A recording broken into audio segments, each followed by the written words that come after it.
आप सबों को सलाम।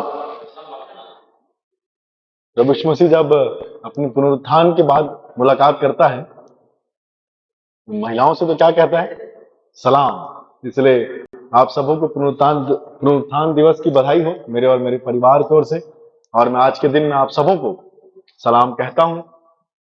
और जैसे कि पादी साहब ने सूचना के समय में मुझको धन्यवाद दिया, मैं आप लोगों का हृदय से धन्यवाद देता हूं कि आप लोगों ने मुझे ये अवसर दिया कि मैं बेतेल मेरोनाइट चर्च बालोद गहन की कलीसिया में आकर के, आप लोगों के बीच में आकर के परमेश्वर के जीवित वचन की सेवकाई को मैं करने पाया। इसके लिए मैं आप सबों का हृदय से धन्यवाद देता हूं। विशेषकर से सब सर्वप्रथम तो परमेश्वर का ही धन्यवाद हो, और उसके बाद इस कलीसिया के अभिषिक्त जन, जितने भी हमारे पासबान हैं, सीनियर पासबान हैं, स्थानीय कलीसिया के पासबान हैं, रेवरेंड आशीष मिलाप जी, और जितने भी उनके साथ सेवक सेविका है, जितने भी अभिषिक्त गण हैं, मैं उन सबका धन्यवाद देता हूँ। कलीसिया की पंचायत का मैं धन्यवाद देता हूँ इतने सुंदर अवसर देने के लिए। और साथ ही साथ बहुत अच्छा पहुनाई आप लोगों ने किया। जब से हम यहाँ पर आए हैं, बहुत अच्छा अच्छा भोजन, नाश्ता से लेकर के सुबह का नाश्ता, दोपहर का खाना, शाम का नाश्ता, फिर रात का खाना, हमने 4 टाइम आप लोगों के साथ, एक दिन में 4 टाइम हमने खाना खाया। तो इन सभी बातों के लिए, इन सभी प्यार के लिए आपका मैं धन्यवाद देता हूँ। और मुझको मालूम भी चला कि हम लोगों का दिन एक्चुअली कम था और हम लोगों को शुक्रवार को जाना भी था। जैसे पाली साहब ने बताया, सृष्टि का एग्जाम था, तो हम लोग नहीं थे यहाँ पर। शुक्रवार को लंच करके चले गए थे और शनिवार को सीधा शाम को हम पहुंचे, तो वो समय नहीं दे पाए हम यहाँ पर। और पास्टर साहब के माध्यम से मुझको ये जानकारी भी मिली कि और भी बहुत लोग हैं जो पूछ रहे हैं कि क्या हम बुला सकते हैं पादी साहब को। तो अब दिन में तो सुबह का नाश्ता, दोपहर का खाना, शाम का नाश्ता, उसके आगे तो हम कर ही नहीं सकते थे, तो इसलिए हम नहीं आ सके आपके घर में। परंतु आपका प्रेम के लिए मैं आपको हृदय से धन्यवाद देता हूं कि आपने अपना प्रेम हम सबों के साथ बना करके रखा। और बालोदगंज में मैं पहले भी आया हूं, पहले भी हम यहाँ पर आए हैं, परंतु सिर्फ हम लोग यहाँ पर रुकने के लिए आया करते थे गेस्ट रूम में पार्सनेज के, क्योंकि धमतरी में रेप्लिकेशन के कार्यक्रम में हम लोग रहा करते थे और बालोदगंज में आता जाता रहा हूं। परंतु ये पहला अवसर मिला कि आपकी कलीसिया में वचन की सेवा दे सकूं और यहाँ रहने वाले लोगों के घर में, कुछ लोगों के घर में मैं जा सकूं और वहां पर हम भोजन की संगति, पारिवारिक संगति हम सब कर सके। प्रभु आप सबों को आशीषित करे। प्रभु की इच्छा हुई तो हम दोबारा जल्द मिलेंगे और परमेश्वर की महिमा हम लोग हमेशा अपने जीवन में करते रहेंगे। जो आज का संदेश यदि हम प्रभु के जीवित वचन से यदि हम देखेंगे, तो आज के लिए जो वचन हम सबों के सामने पढ़ा गया है वो मत्ती रचित सुसमाचार, उसका अध्याय 27 का 62 से 66 और 28 का 1 से लेकर के 15 आप लोगों के समक्ष जो है वो पढ़ा गया है। अब यहाँ पर जो प्रभु यीशु मसीह के जी उठने की घटना है, उसको हम लोग आज थोड़ी देर यहाँ पर हम लोग ध्यान करेंगे कि क्या बातों को प्रभु अपने जीवित वचनों से हम सबको जो है वो सिखाना चाहता है। अब देखिए, हम लगातार कोशिश मेरी यही थी कि जब से मैं आया हूं, बुधवार से लेकर के हम शनिवार तक, इसी समय में, इसी संदर्भ में जो प्रभु यीशु मसीह के क्रूस की जो समय था, उसी को हम लोग देखने पाए। और उसके बाद हमने इस बात को देखा कि शुक्रवार को किस प्रकार से प्रभु यीशु मसीह को क्रूस पे चढ़ाया गया। और उसके बाद एक बड़ी हड़बड़ी हो गई, क्योंकि प्रभु यीशु मसीह का जो देह था, जो मृतक शरीर था, जिसके बारे में हमने कल पढ़ा कि एक सूबेदार था जो उसके पास देखता है और वो उसको देखता है कि बड़े शब्द से उसने पुकार कर अपनी आत्मा प्राण त्याग दिए। तो जो प्रभु यीशु मसीह की देह थी, वो जब से उसको क्रूसिफिक्शन किया जा रहा था, सुबह से लेकर के वो शाम हो गई थी। अब ऐसा था कि एक बड़ा हड़बड़ी का माहौल था कि हमको प्रभु यीशु मसीह को क्रूस से उतार करके कब्र में रखना है। वो कब्र भी प्रभु यीशु मसीह का नहीं था, हम सब जानते हैं। वो कब्र प्रभु यीशु मसीह को किसी ने दिया था। और उसके बाद जो है उसके लोग जो हैं, प्रभु यीशु मसीह के मृतक शरीर को उठा करके वो कब्र में ले जा करके वो लोग रख देते हैं। अगर ऐसा नहीं करते तो रोमी समय का एक ऐसा नियम भी था कि यदि शाम के पहले, शाम सूरज ढलने से पहले यदि वो लोग उस मृतक शरीर को उठा करके कब्र में नहीं डालते, तो वो लोग जिसकी बॉडी को कोई ले जाने वाला नहीं हुआ करता था, जैसे क्रूस को तो और भी सजा मिलती थी ना, क्रूस की सजा तो उस समय कॉमन थी। तो जब कोई शाम तक उसका दावेदार नहीं होता था कि ये शरीर को ले जाकर के उसकी अंतिम क्रिया करे, तो रोमी साम्राज्य क्या करती थी, उसको जला दिया करती थी, क्योंकि कोई उसका वो नहीं है कि कोई मांगने नहीं आया, कोई कुछ नहीं करने आया, तो उसको जला देते थे यदि कोई उसकी बॉडी को ना मांगे। तो वो लोग जाके क्रियाक्रम नहीं करते थे, दफनाने वाला काम वो लोग क्यों करेंगे, वो तो उसके अपने लोग करते हैं ना, जो लोग रहते हैं, तो वैसा किया करते थे। तो इनको डर था कि यदि हम लेट करेंगे तो हमारे प्रभु यीशु मसीह के शरीर को कहीं ये लोग जला वाला मत दे, क्योंकि कोई तो आने आने रहा है इसको लेने के लिए। तो नियम के अनुसार उनको वो शरीर को देना पड़ा, प्रभु यीशु मसीह के मृतक शरीर को उनको देना पड़ा, क्योंकि ये नियम था कि जब कोई आकर के उस शरीर को मांगे मृत्यु के बाद कि हमको इसका अंतिम संस्कार करना है भाई, इसको दफन करना है, बरियल करना है, तो वो रोमी सरकार जो है उसको वो बॉडी मृतक शरीर को दे दिया करती थी। अब उसके बाद भी हमने देखा कल के दिन में कि उसके बाद भी क्या हो रहा था कि कुछ महिलाएं जो है वो जाकर के सबत के दिन में तो कुछ काम नहीं हुआ, क्योंकि सबत का दिन था, शुक्रवार को उन्होंने कमरे पर रख दिया शाम के पहले, सूरज ढलने के पहले पहले। और उसके बाद जो है वो सीधा उनका जो मुलाकात है वो आज के दिन में होती है। उन्होंने तैयारियां वगैरह कर ली थी, सब कुछ कर लिए थे। इनकी तैयारी थी कि वो प्रभु यीशु मसीह के उस अंतिम संस्कार से जुड़े हुए कुछ कार्यों को जो छूट गया था, वो सुगंधित द्रव्य लगाना, लेप लगाना, वो सब काम छूट गया था। मतलब एक प्रकार से वो रिचुअल था जो कि पूरा नहीं कर पाए थे वो लोग, तो उसको पूरा करना चाहते थे। भाई प्रभु यीशु मसीह हमारे साथ रहा, अब हमारे बीच में नहीं है, तो कम से कम हम इतना तो कर दें कि उसको सही तरीके से उसके शरीर को हम लोग विदाई दें। इस प्रकार से उनकी सोच थी। तो उसको रख दिए और इनके पास समय नहीं था, और शनिवार के दिन इन्होंने पूरी तैयारी की और संडे सुबह गए। परंतु एक तैयारी और लोग कर रहे थे शनिवार के दिन। एक कल की ये तैयारी तो हमने सुनी थी इनकी तैयारी, एक का जीवन बदला, इन्होंने अपनी तैयारियां की। परंतु एक और लोग थे जो तैयारी कर रहे थे, जिसके बारे में हमने जहां से पढ़ा है वहां पर आप देख सकते हो, जहां हम पढ़े वहां पर आ गए हैं। वो है आपका अध्याय 27 के पद 62 में है, कब्र पर पहरा। इसका हेडिंग है कब्र पर पहरा। और दूसरे दिन जो तैयारी के दिन के बाद का दिन था, प्रधान याजकों और फरीसियों ने पिलातुस के पास इकट्ठे होकर कहा, प्रधान याजकों ने और फरीसियों ने पिलातुस के पास आके कहा कि देखो यहां पर लिखा हुआ है, हे महाराजा, हमें स्मरण है कि उस भरमाने वाले ने जब वह जीवित था कहा था, मैं 3 दिन के बाद जी उठूंगा। अब देखिए इनको एक बात याद आती है, अभी क्रूज पे चढ़ा दिए, सब कुछ हो गया, प्रभु यीशु मसीह अपने प्राण त्याग दिए, जितना उनको अत्याचार करना था सब कुछ उनके ऊपर कर लिया, जितना अन्याय करना था कर लिया। उसके बाद भी अब बॉडी को लेके चले गए उसके चेले लोग। उसके बाद क्या बोल रहे हैं कि हमको याद है, राजा महाराजा पिलातुस के पास आके बोलते हैं कि उस भरमाने वाले ने कहा था कि वो तीसरे दिन मुर्दों में से जी उठेगा। अब देखिए जो प्रभु के लोग नहीं थे, जो प्रभु के पक्ष में नहीं थे, जो प्रभु पर विश्वास करने वाले लोग नहीं थे, उनको इस बात पर विश्वास था कि उसने बोला था कि वो जी उठेगा। और जिसको प्रभु यीशु मसीह पहले बता दिया था कि मैं तीसरे दिन मुर्दों में से जी उठूंगा, वो उसको लेप लगाने की और उसको अंतिम विदाई देने की तैयारी कर रहे थे। तो दो प्रकार के यहाँ पर लोगों को हम देखते हैं। एक वो जो प्रभु को उसकी बात को कोई भी रिस्क नहीं लेना चाहते थे कि हम कैसे करें, तो बोले ठीक है क्या करना है बताओ। बोले तो बोले हम लोग पहरा लगा देते हैं, कब्र में पहरा। देखिए हर कब्र में पहरा नहीं हुआ करता था, इसी पर्टिकुलर कब्र में प्रभु, और वो पहरा भी 3 दिन पे था। हम 3 दिन तक इस कब्र को पहरा देंगे, पहरेदारों से इसको वो कर देंगे, इसको हम लोग सेफ करेंगे, ताकि कोई कोई कल आकर के, मतलब रात में आकर के कोई इसकी बॉडी को चुराना ले जाए और बोल दे कि भाई वो तो जी उठा है, ऐसा भी लिखा है कि पता क्या पता उसके चेले आकर के रात में ले गए और सुबह अफवाह फैला दिए कि वो तो जी उठा है, हमको पहरादारी करनी चाहिए। बताइए इनको वो बात याद थी जी कि प्रभु इसमें जी उठूंगा ऐसा बोला था, पर बाकी जिसको बोल के गया था उनको कहीं पर भी स्मरण नहीं दिख रहा था कि प्रभु इसमें से जी उठने वाला उनमें काम ही नहीं था। वो तो मसाला और वो लेप वगैरह तैयार कर रहे थे। परंतु जब हम देखते हैं कि जब हमने इसको सबत के दिन के बाद जो 28 पद में पढ़ा, सप्ताह के पहले दिन पौ फटती मरियम मगदलिनी और दूसरी मरियम कब्र को देखने गई। अब यहाँ पर वो जो महिलाएं हैं जिनके बारे में हमने कल पढ़ा था, मरियम और ये सब लोग जो हैं वो कब्र पर देखने जा रही थी। इनकी तैयारी थी कि वो हम लोग उसको वहां पर कब्र को लेप लगाएंगे, और उनकी तैयारी थी कि हम लोग उस कब्र को सील करेंगे, उसको प्रोटेक्ट करेंगे। तो यहाँ पर देखिए अब राजा पिलातुस बोलता है कि तुम लोग तो जानते हो, सब समझदार हो, क्या करना है आपको मालूम है।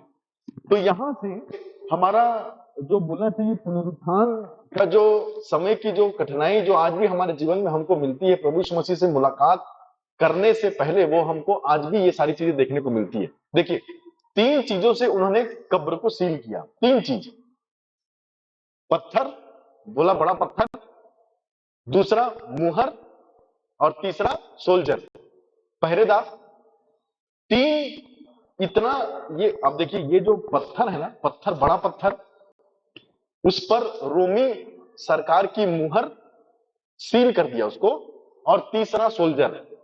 ये तीनों अगर आज भी अपनी गवर्नमेंट किसी चीज को सील करती है और ये सारी प्रक्रिया करती है, आप किसी भी सरकार के सील को तोड़ करके अंदर नहीं जा सकते। वो तो सील ही रहता है, उसको ही तोड़ सकते आप, वो तो बहुत बड़ा कानूनी अपराध है। और मात्र सील रख के छोड़ नहीं दी, पत्थर लगाए, बड़ा भारी पत्थर लगाए, पत्थर के ऊपर रोमी साम्राज्य का सील लगा दी कि कोई इस क्षेत्र में इसको हटा नहीं सकता। और तीसरा, अगर कोई हटाने आएगा तो पहरेदार भी हैं, वो उसको मार देंगे अगर कोई इसको यहां से कुछ लेने के लिए आएगा। तीन प्रकार की बातों को हम देखते हैं। अब देखिए, मरियम लोग जो है, मरियम और जो महिलाएं हैं, वो प्रभु यीशु मसीह से मुलाकात करने के लिए इस दिन को निकली, प्रभु यीशु मसीह के पास जाने के लिए सुबह निकली। परंतु प्रभु यीशु मसीह से मुलाकात करने से पहले इनको इन तीन समस्या का सामना करना था। क्या क्या समस्या थी? पत्थर, सील, जो मुहर थी, और तीसरा पहरेदार।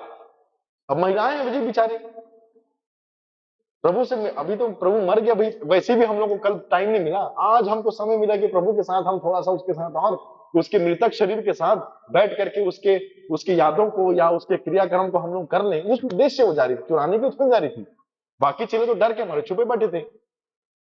तो अब देखिए, ये पत्थर किस को दर्शाता। आज भी जब जब हम किसी काम को प्रभु के लिए करने के लिए जाते हैं, तो आज भी हमारे जीवन में ये समस्या दिखाई देती है। देखिए, पत्थर किसको दर्शाता मालूम? समस्या को। बोलते ना, अरे इतना परेशान हूं, पहाड़ जैसी समस्या आ गई थी।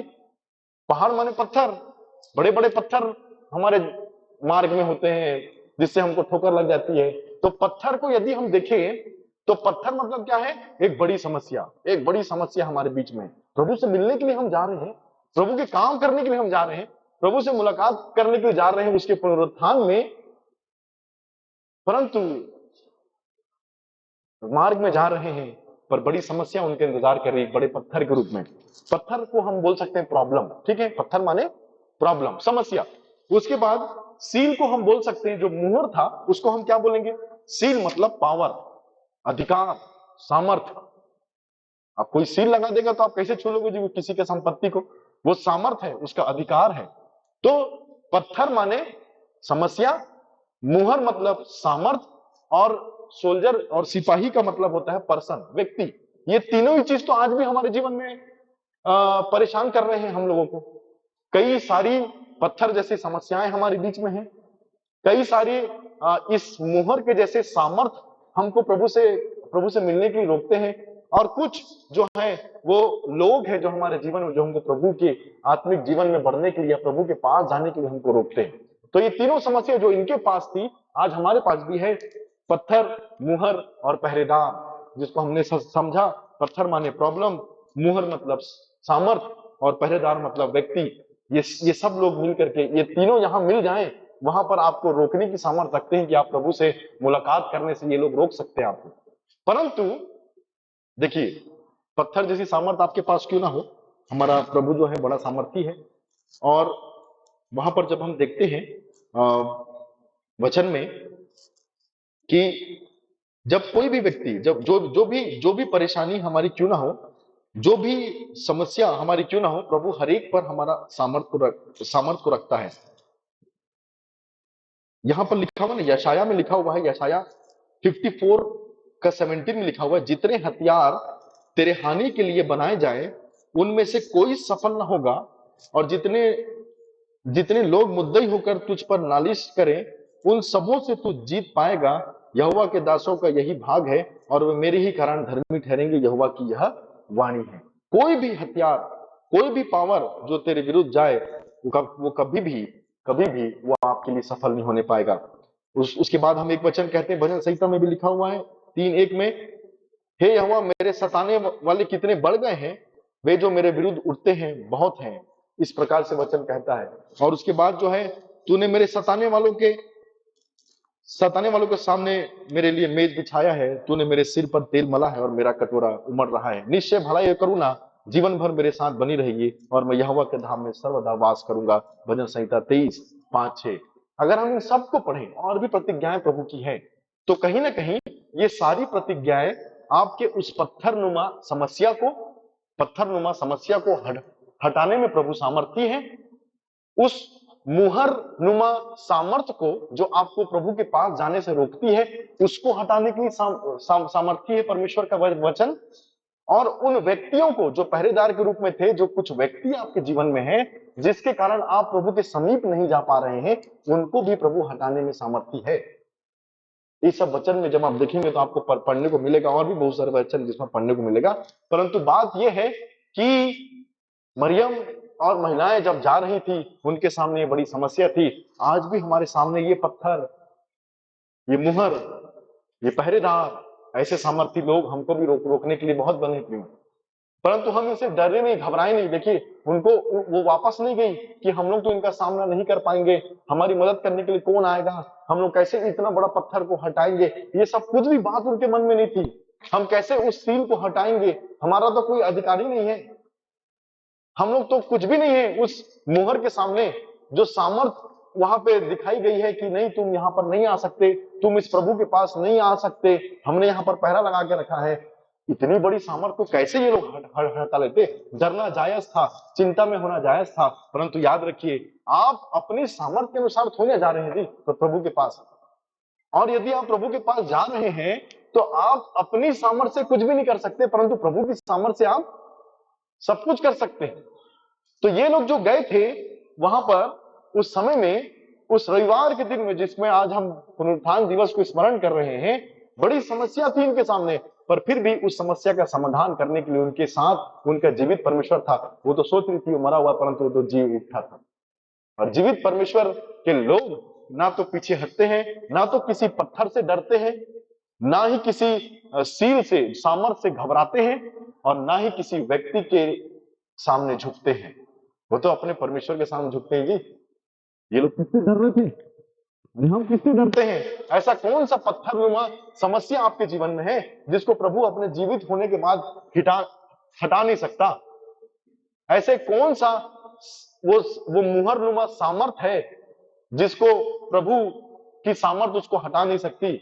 या कौन ऐसे लोग हैं जिसके सामने आप लोगों को प्रभु घुटने टेकने देगा? हम अपना निर्णय बनाए, हम अपना निर्णय बने। कल हमने सीखा था निर्णय के बारे में। आपको मालूम, यूसुफ और पोतीफर की पत्नी के बारे में बाइबल बताती है।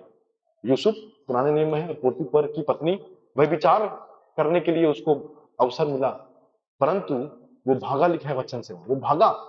और बताइए, सही काम करने के बावजूद भी उसके ऊपर इल्जाम लगा, यूसुफ के ऊपर, और उसको जेल हो गई। प्रभु के वचन में बने रहने के लिए उसने ये काम किया, एक निर्णय लिया, और उसके उस निर्णय से यूसुफ के व्यभिचार ना करने के निर्णय का प्रतिफल क्या मिला? 12 साल जेल में रहा वो, 12 साल बंधुआई में रहा। पर उसके 12 साल वचन में बने रहने का प्रतिफल एक दिन में आया, मालूम आपको? भले ही उसने 12 साल सही निर्णय लेकर के जेल में बिताया, परंतु एक दिन ऐसा आया कि स्वप्न देखा राजा, उसको बुलाया, भाई क्या मतलब है? और उससे भी इतना प्रसन्न हुआ, बोले ऐसा बुद्धिमान व्यक्ति को कहां रखे भैया, इसको अपने राज का प्रधान बनाओ। 12 साल सही निर्णय लेने के बाद भी उसके जीवन में अंधकार थी, कोठरी में था, जेल में था, 12 साल सही निर्णय लेने के बाद भी।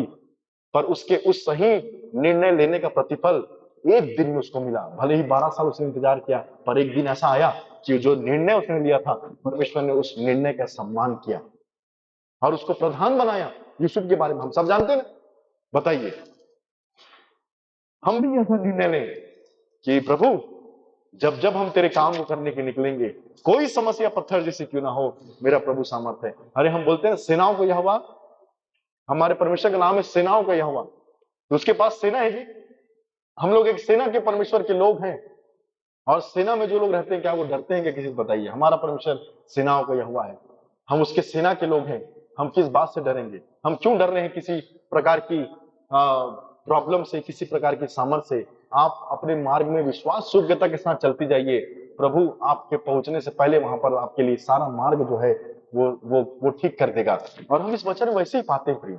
और सबसे जो यहाँ पर अच्छी बात मुझको लगती है वो देखिए, वहां पर जैसे ही वो लोग, ये जो हमने जब 66 जो पद है ना, उसको जो हम पढ़ते हैं कि पत्थर और मोहर लगाकर कब्र की रखवाली करी, और उसके बाद यीशु का पुनरुत्थान वाला जो है 28 पद आता है। सबत के दिन के बाद सप्ताह के पहले दिन और फटते ही मरियम मगदलिनी और दूसरी मरियम कब्र को देखने आई, और देखो एक बड़ा भूकंप हुआ, क्योंकि प्रभु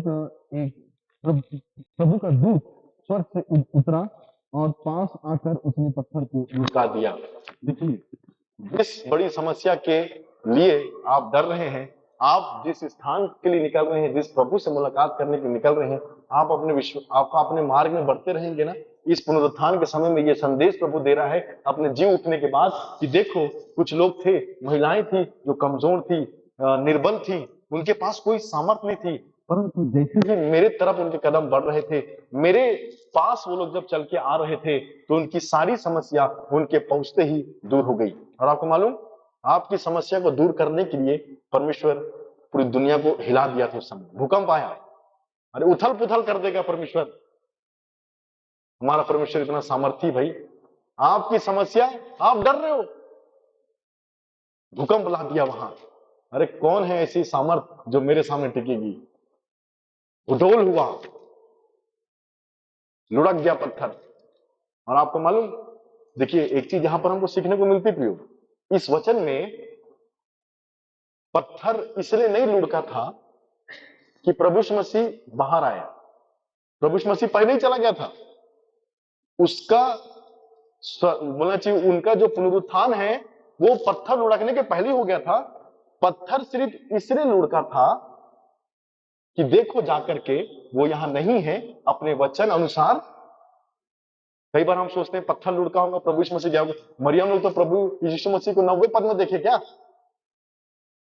पत्थर सिर्फ इसलिए लुढ़का था कि जिसको तुम देखने के लिए आए हो, जो बड़ी, पत्थर लुढ़काने की जरूरत नहीं थी कि प्रभु को बाहर निकलने के लिए, परंतु पत्थर लुढ़काने की जरूरत किसके लिए थी?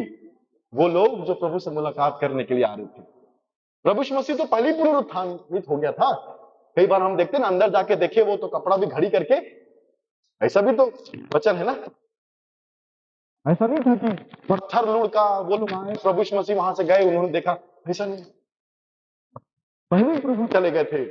वो तो इनकी समस्या, जिस बात को समस्या सोच रहे थे कि भाई इतनी बड़ी पत्थर समस्या सामने खड़ी है, वो सामर्थ जो सील के साथ है, वो पावर जो हमारा सामना करने के लिए खड़ी है, वो पहरेदार जो मनुष्य हमको रोकने वाले हैं, उनका हम क्या करेंगे? इस बात को दिखाने के लिए परमेश्वर ने ये बात को भूकंप लाया था, वो पत्थर को लुढ़काने के लिए। और उसके बाद एक वचन ऐसा कहता है कि आगे जब हम पढ़ते हैं तो ऐसा लिखा हुआ है वहां पर कि जो पहरेदार थे, जो जीवित थे, वो मृतक के समान। अब बताइए, जो जीवित है वो मृतक के समान हो गए थे, मुर्दों के समान, और जो मुर्दा था वो जीवित हो गया था। बताइए क्या आश्चर्य करा हमारे प्रभु का। अरे हम किससे डर रहे थे? वो जिंदों को मुर्दा बना देता है, मुर्दों को जिंदा कर देता है। उसके सामने, उसके सामर्थ्य के सामने कौन टिक सकता है? किताब में लिखा है, जो अपने परमेश्वर यहोवा को जानते हुए बड़े सामर्थी होते हैं। आज हमारी सामर्थ हमारे निर्णय पर टिकी हुई है। आप बहुत सामर्थ्य लोग हैं यहाँ जो बैठे हैं, आप निर्णय तो लीजिए। भूकंप लाएगा प्रभु आप लोगों के लिए, आप लोगों की समस्या दूर करने के लिए प्रभु धरती को भी हिला देगा। अपने निकलने के लिए नहीं, आपको दिखाने के लिए वो कितना सामर्थ्य। वो तो पहले चला गया था। स्वर्गदूत बोलते, तुम यहाँ किसको ढूंढते हो? वह यहाँ नहीं है, अपने वचन अनुसार वहां यहाँ नहीं है बोलता है। तो कहां गया वो पहले ही निकल। पत्थर आपके लिए प्रभु लुढ़काता है। इस बात को समझे प्रिय। आज के इस पुनरुत्थान में प्रभु हमारे लिए यहां पर क्या कर रहा है, उन स्त्रियों के लिए क्या कर रहा है। वो मुहर टूट गई। वो जो सिपाही जिससे डर रहे थे, मुर्दों के समान पड़े हुए थे। इसलिए नहीं कि प्रभु बाहर निकल सके, पर इसलिए कि जो महिलाएं आई थी वो देख सके। अब देखिए, खाली कब्र क्यों दिखा रहा होगा भाई उसको? खाली कब्र क्यों दिखाए? क्योंकि खाली कब्र वो झांक के देखे, होप कि यहां नहीं है तो कहां है। वो मुर्दों में से जी उठा है। हमने एक गीत गाया ना, कब्र पर था एक बड़ा पत्थर, देखो वो कैसे हट गया। रोमी राज की मुहर बंद ना रख सकी कभी भी ईश्वर के पुत्र को, निकल गया। हो ही नहीं सकता प्रियो कि कोई भी सामर्थ हमको हमारे प्रभु से मुलाकात करने के लिए रोक दे। हम जब प्रभु के मार्ग में जाते हैं, प्रभु के करीब जाते हैं, कोई भी सामर्थ हमको रोक नहीं सकती प्रियो। यहाँ पर हमको देखने को मिलता है। और उसके बाद जब हम आगे बढ़ते हैं, जल्दी से हम और आगे कुछ बातों को देखेंगे। पहली बात हमने देख ली कि जो भी समस्या परेशानी आपके सामने है, प्रभु के विश्वास में आगे बढ़े, निर्णय लें, जरूर हट जाएंगी। और उसके बाद जब हम देखते हैं तो भूकंप हुआ, और उसके बाद जब हम देखते हैं तो यहाँ पर यहाँ जो 6वें पद में लिखा हुआ है 28 के, वह यहाँ नहीं है परंतु अपने वचन अनुसार जी उठा है। आओ यह स्थान देखो जहां यीशु पड़ा था, है नहीं पड़ा था, वहां पर उनको लेके गए। इसलिए वो कब्र का पत्थर खुला था। जैसे मैंने बताया, ये वचन स्पष्ट बताता है कि कब्र का जो पत्थर था वो क्यों खुला था, सील को क्यों हटाया था, ताकि वो जाके देखें कि वो यहाँ नहीं है, वो अपने वचन अनुसार जी उठा है। और शीघ्र जाकर उसके चेलों से कहो कि वह मृतकों में से जी उठा है, और वह तुमसे मिलने गलील को जाता है, वहां उसका दर्शन पाओगे। और देखो मैंने तुमसे यह कह दिया। अब यहाँ पर एक प्रकार से जो है हम लोगों को एक ऐसी बात, यहाँ पर हमको एक स्वर्गदूत की इच्छा जो है वो परमेश्वर के बारे में उसको बताता है कि तुम्हारी जो समस्या थी, तुम्हारी जो परेशानी थी, जो समस्या सोच के तुम आ रहे थे, हम कैसे डील करेंगे पत्थर से, मुहर से, सामर्थ से और लोगों से, वो हो गया, देख लिया। अब एक काम करना है। जब तुमने ये काम देखा है, जिस काम को करने के लिए तुम कमजोर थी, तुम उसको कर नहीं सकती थी, प्रभु ने वो काम कर दिया, तुम्हारे लिए भूकंप लेकर के आया, तुम्हारी हर एक समस्या को दूर कर दिया, वो यहाँ पर नहीं है। तो अब तुमको एक काम करना है। अब क्या करना है? जाकर के शीघ्र जाओ, बोला शीघ्र, देर नहीं करना है, शीघ्र जाकर के कहो कि वह यहाँ नहीं है, वह जी उठा है, वह तुमसे आकर के मिलेगा। जाकर के उनके चेलों से कहना, ऐसा लिखा हुआ, जाकर के उसके चेलों से कहो। तो यहाँ पर हमको देखते हैं कि किस प्रकार से हमको एक काम प्रभु के जी उठने के बाद मिला है, एक काम प्रभु ने दिया है। उसके स्वर्गदूत के द्वारा ये कहा गया कि जाकर के पुनरुत्थान के उस संदेश को, उस शुभ समाचार को जाकर के सुनाओ। गुड न्यूज बोलते हैं जिसको हम ना, शुभ समाचार को जाकर के सुनाओ कि ये जो है प्रभु जो हमारा था वो मुर्दों में से जी उठा, हुआ यहाँ नहीं है, अपने वचन अनुसार जी उठा है।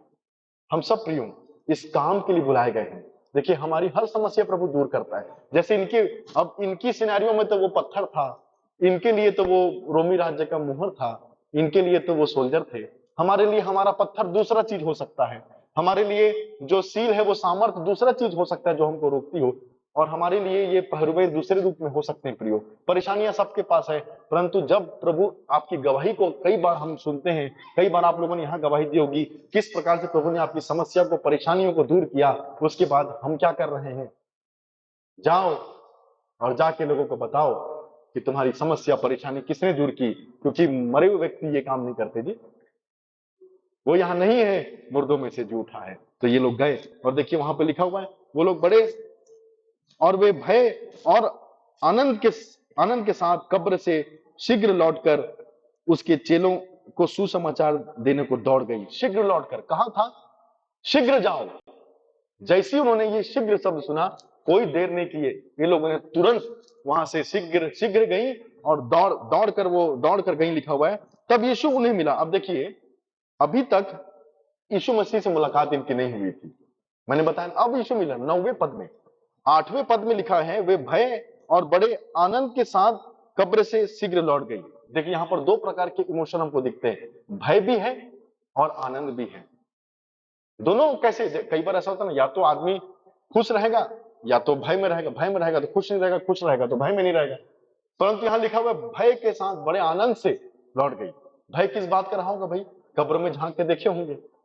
अब किसी की कब्र में आप कल उसको दफना के आए हो, आज वो वहां नहीं मिले, तो भय तो लगेगा ना उनको, भय, डर गए वो, अरे बाप रे ये हो कैसे गया, उनको कुछ समझ में नहीं आ रहा था। पर कब्र खाली थी, परंतु फिर भी अभी तक प्रभु यीशु मसीह को देखे नहीं थे, प्रमाणित नहीं हुआ था। स्वर्गदूत ने सिर्फ बोला था कि देखो वो जगह खाली जहां वो था, अपने वचन अनुसार जीव उठा है, जाकर के इस सुसमाचार को सुनाओ।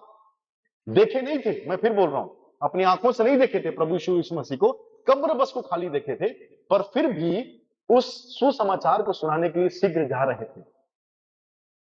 और जब जाते जाते उनको मार्ग में कौन मिला? प्रभु यीशु मसीह मिला। कई बार हम लोग प्रियो किस लिए हम रुके हुए बताइए ना। ये लोग के पास तो कारण था ना, अरे कब्र खाली है पर प्रभु यीशु मसीह कहां है, पहले उससे तो मिले, फिर जाके बताएंगे कि हाँ हमने देखा है। क्या बताएंगे लोग, कब्र खाली है। पर ये लोग देखिए, इनका विश्वास शीघ्र जा, सिर्फ प्रभु की उस बात को स्वर्गदूतों से सुन करके अपने काम को करने के लिए शीघ्र गई प्रियो, थोड़ा भी देर नहीं किया, दौड़ के गई। और जैसे ही वो अपने काम को करने के लिए, प्रभु यीशु मसीह के काम को करने के लिए, उसके सुसमाचार को सुनाने के लिए जब वो आगे बढ़ी, तो प्रभु स्वयं उनके सामने आकर के खड़ा हो गया। और प्रभु और स्वर्गदूत की बात में कुछ फर्क था। स्वर्गदूत बोले थे कि जाकर के उन चेलों से कहना कि वह यहाँ नहीं है, वह जी उठा है और वो तुमको आकर के मिलेगा। प्रभु जब उनको आकर के कहता है तो क्या क्या बोलता है? सलाम। क्या बोलता है? सलाम। और उसके बाद वो ये बोलता है कि जाकर के मेरे भाइयों से कहना मैं उनसे मिलूंगा। स्वर्गदूतों में और प्रभु यीशु मसीह के मैसेज को पहुंचाने में फर्क था। क्या क्या फर्क था?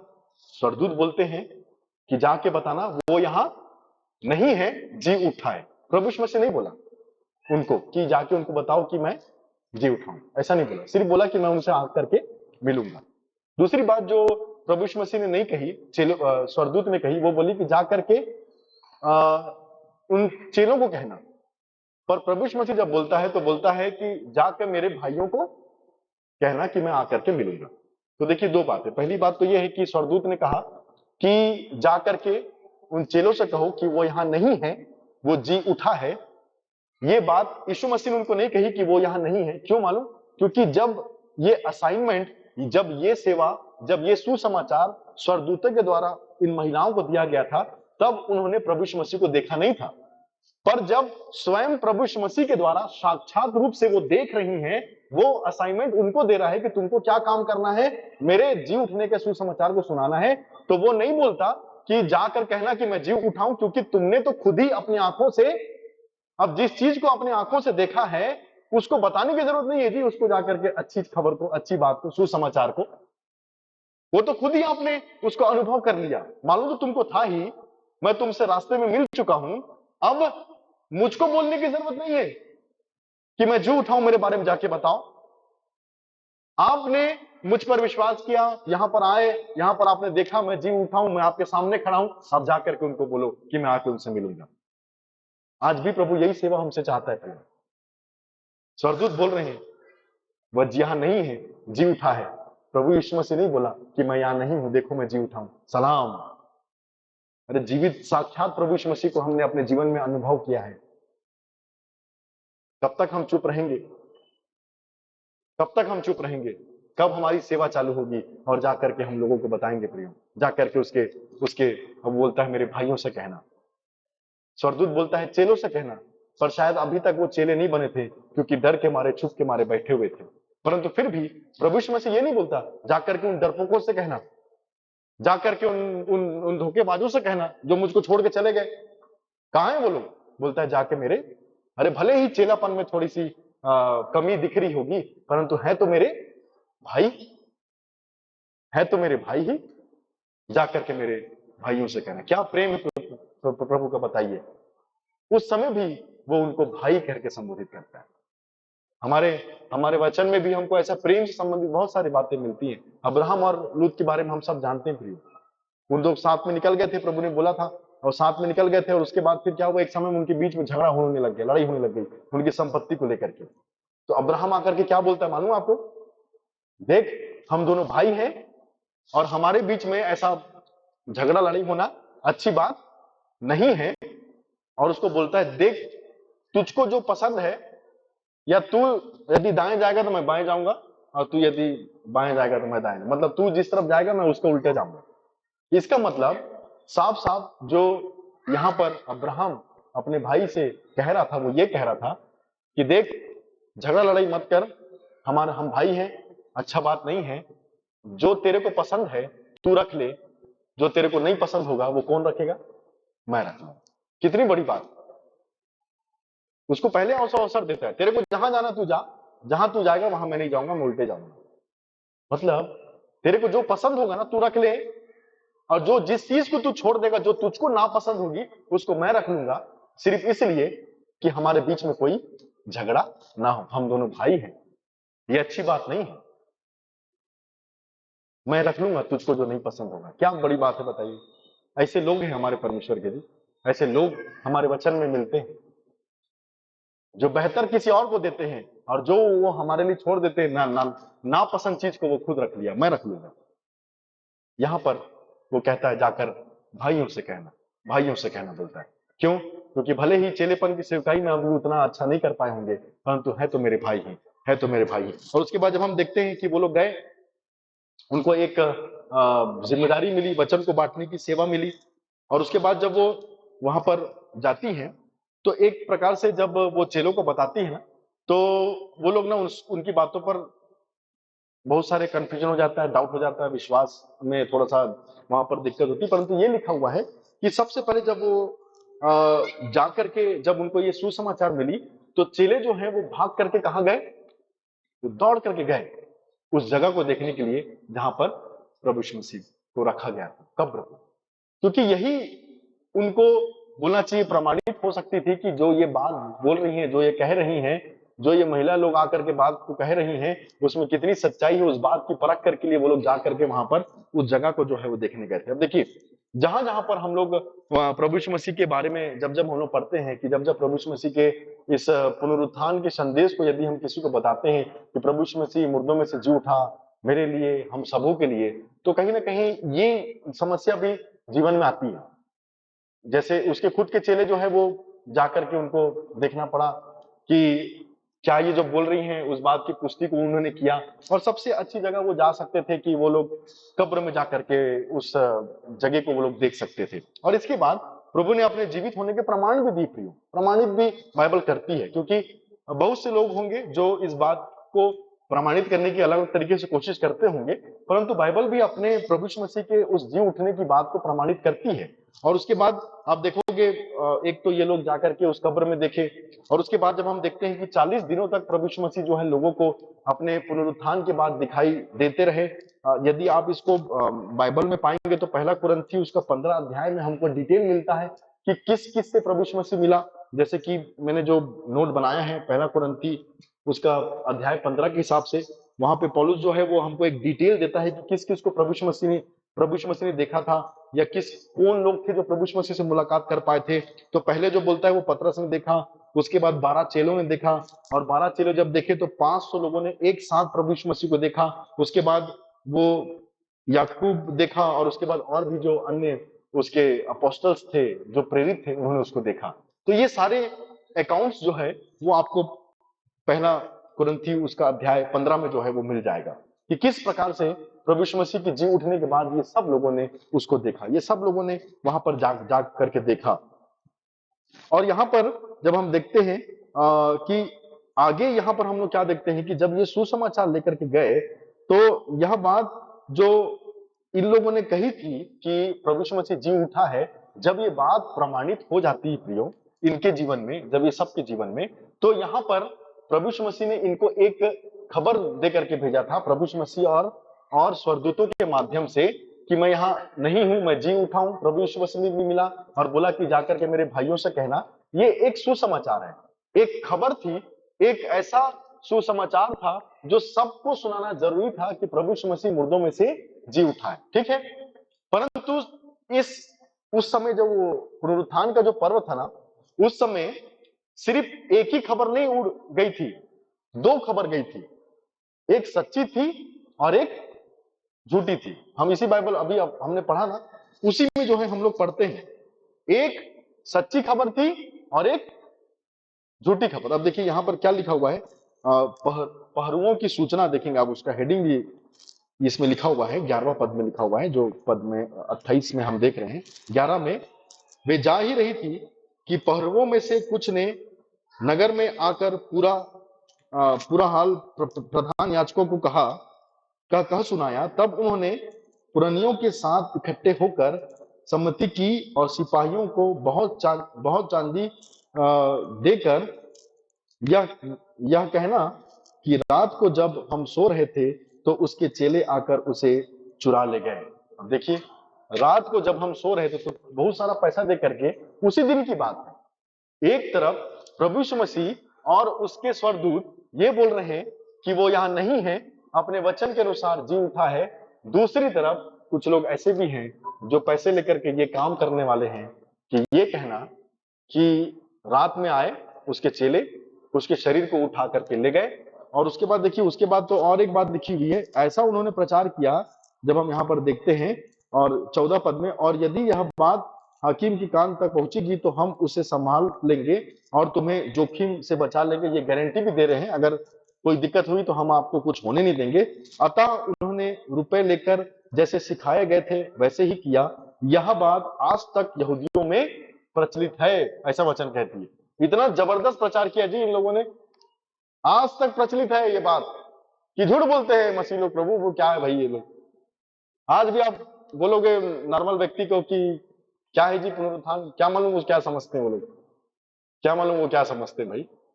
एक बार तो मुझको वही बात याद आ रही है इस विषय पर कि जब कभी किसी से पूछो जो प्रभु में नहीं है, जो नहीं जानता, वो मालूम क्या कहते हैं ईस्टर को? बोले ईस्टर क्या है जी, ईस्टर को क्या बोलते हैं? जैसे उनको पूछो, मैंने कुछ कुछ त्योहार के बारे में जानकारी रहता है ना कि क्रिसमस में क्या है, बोले हाँ वो प्रभु यीशु मसीह के जन्म को मनाते हैं, कम से कम इतना तो मालूम है।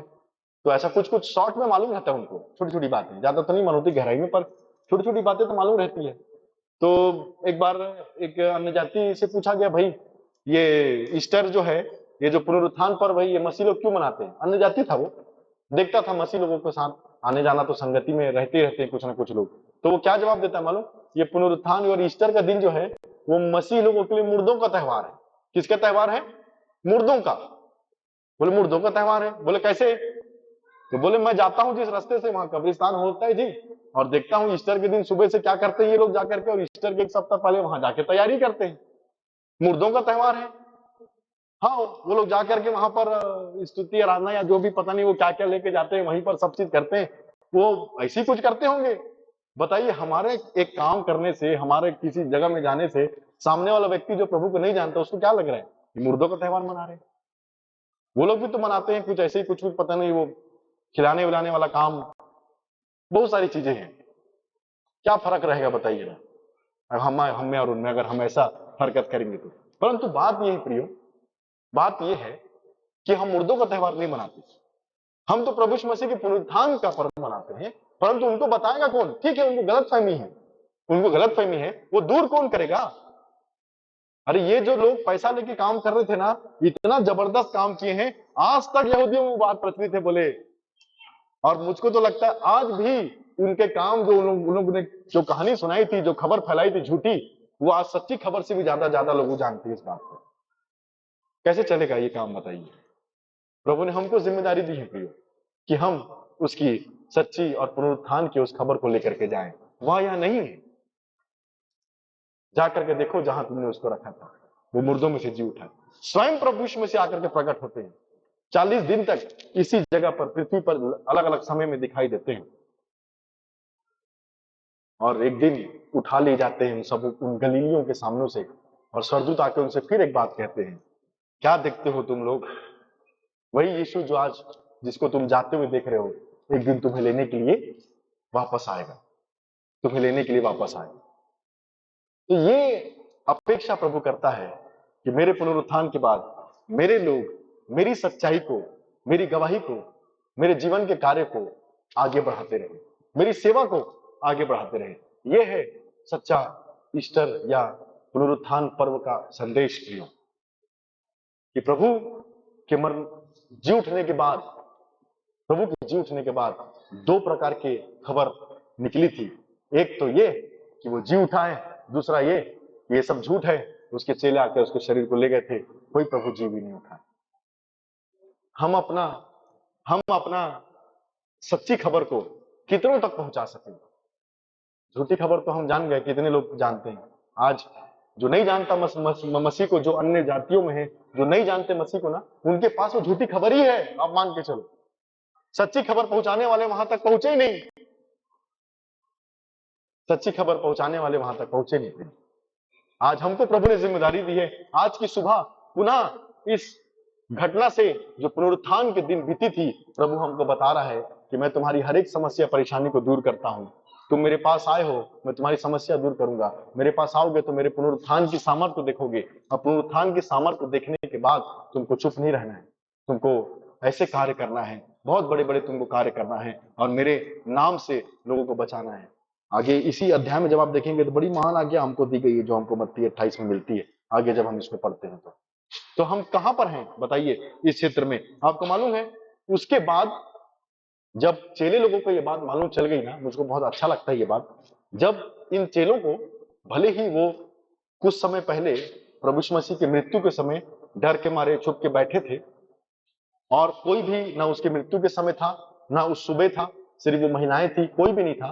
परंतु जिस समय से इनको मालूम चला ना, इन चेलों को, 12 चेलों को, वो लोगों ने उसके बाद फिर वो नहीं रुके, उसके बाद फिर वो लोग नहीं रुके प्रियो। और आपको मालूम, मैं आपको बताना मांगता हूं कि चेले लोगों की मृत्यु कैसे हुई।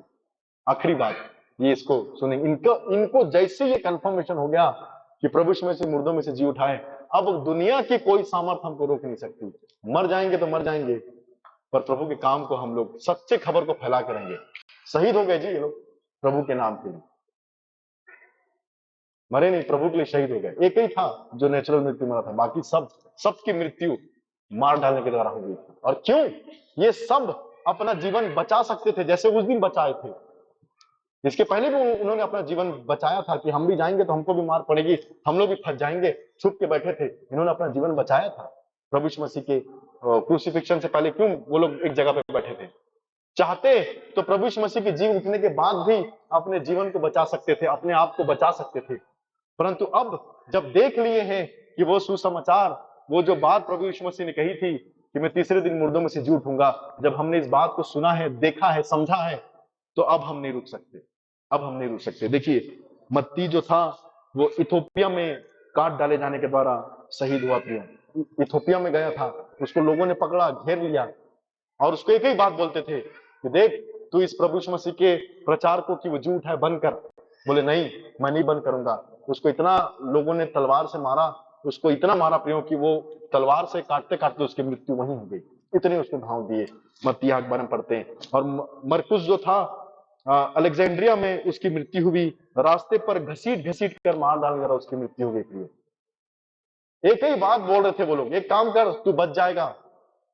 इस काम को करना छोड़ दे कि जो तू बोल रहा है, सच्ची खबर लोगों को सुना रहा है ना कि प्रभु यीशु मसीह का पुनरुत्थान हुआ है, वो हम सबों के लिए जी उठा है, जो भी उस पर विश्वास करेगा वो नाश नहीं होगा। ये सारी बातों को वो बता रहे थे। बोले चुप हो जा, मरकुस के बारे में बता रहा हूं। उसको घसीट घसीट कर मार दी। इसका इनका इतिहास, उसकी मृत्यु घसीटने के द्वारा। बेचारों को इतना रास्ते में घसीटे, मरते दम तक उसने यही बोलता रहा कि प्रभु जीवित है और वो हमको लेने के लिए आ रहा है, प्रभु जीवित है, हमको लेने के लिए आ रहा है। इस प्रकार से वो बोलता रहा। लूका का जब हम देखते हैं, लूका के बारे में, ये भी प्रभु यीशु मसीह चेला था। ग्रीस शहर में जैतून के पेड़ से रस्सियों से लटका दिया और मार डाला गया। ये भी एक पेड़ था जहां पर इसको भी बोल रहे थे। सबको एक ही बात के लिए सजा दी गई, बंद कर दे ये प्रचार करना, बंद कर दे ये सच्ची खबर सुनाना, ये सब मत कर।